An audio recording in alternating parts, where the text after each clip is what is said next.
Jumpa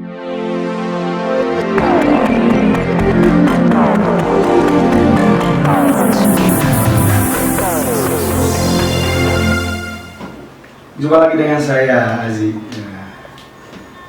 Pada kesempatan kali ini saya akan bercerita kepada Anda atau memberitahukan sedikit pengetahuan kepada Anda tentang bagaimana cara menarik benda pusaka. Seringkali yang jadi pertanyaan adalah, apakah menarik benda pusaka itu bisa berhasil? Kita tahu di Indonesia ini banyak sekali paranormal yang ampuh. Paranormal yang ampuh dan kenamaan itu sering melakukan penarikan benda pusaka. Dan pada kenyataannya mereka banyak yang berhasil. Itu mungkin dari Anda semua mengira memang itu profesinya dan dia memang ampuh gitu dan bisa melakukan penarikan benda pusaka. Bukan itu, tetapi Anda pun bisa melakukan penarikan benda pusaka sebenarnya. Dan keberhasilan itu tergantung dari kesungguhan Anda. Tapi apakah dengan kesungguhan itu cukup menjamin Anda untuk berhasil? Tentu tidak.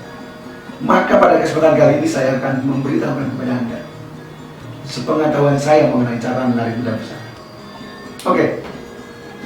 Cara menarik benda pusaka yang perlu Anda ketahui adalah Anda mengetahui atau Anda mencari lokasi yang paling angker menurut cerita masyarakat sekitar, misal di pohon tua, di kuburan, atau dimanapun yang menurut cerita masyarakat setempat, tempat itu adalah tempat angker. Karena benda pusaka itu menempati tempat-tempat yang angker. Ingat, benda pusaka itu benda pusaka itu berada di tempat-tempat yang angker biasanya.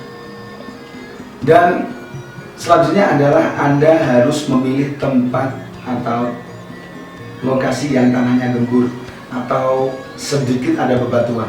Karena benda pusaka konon menurut cerita dari paranormal kenamaan yang telah melakukan penarikan benda pusaka itu biasanya berada di tanah-tanah yang gembur.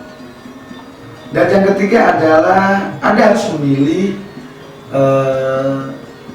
tempat yang sepi. Karena apa? Karena tempat yang sepi itu cocok untuk menarik benda pusaka. Kenapa?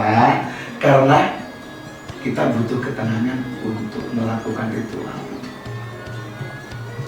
Langkah-langkah untuk menarik benda pusaka yang pertama adalah Anda mempersiapkan kain putih, kembang tujuh rupa, dan kemenyan. Kain putih ini adalah untuk alas Anda nanti melakukan ritual. Oke, setelah Anda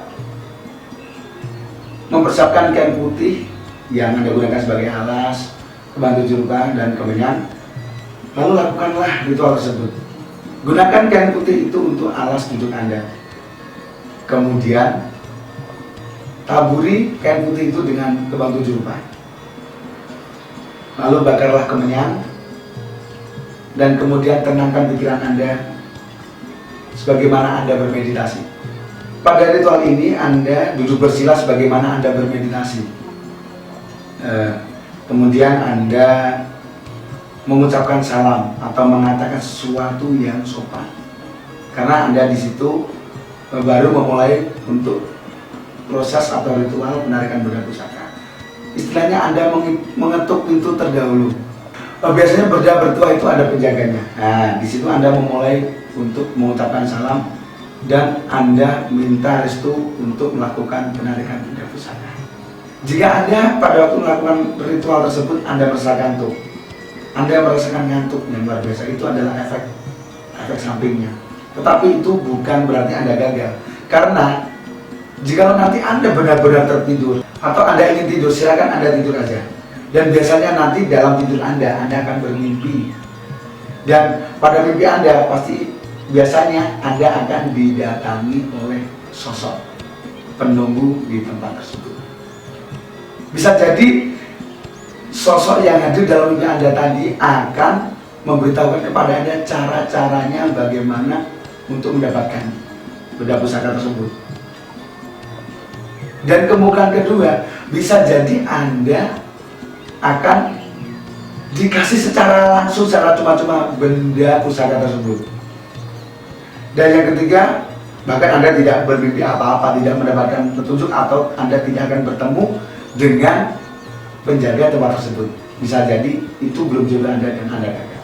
Apakah cara yang saya katakan dan saya terangkan tadi menjamin untuk berhasil?